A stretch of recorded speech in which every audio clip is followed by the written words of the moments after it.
মাননীয় মুখ্যমন্ত্রী, আপনার লজ্জা করে না? আপনি কেন বললেন দিল্লি যে আন্দোলন করুন? আমরা আপনার দিল্লিতে যে ভোট দিই, ভোটটা কাকে দিই? ভোটটা কোন জায়গায় দিই? দিল্লি যে না বাংলায়?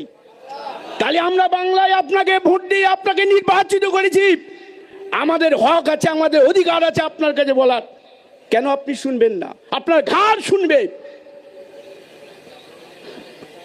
আপনি কেন বললেন?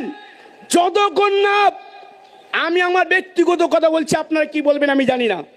আমি একজন সমাজকর্মী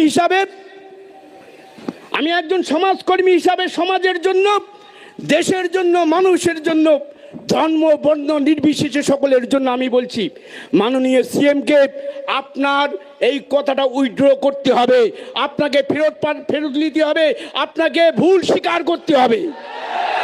বাংলায় যদি আপনি ভুল স্বীকার না করেন, আপনার এই কথাটা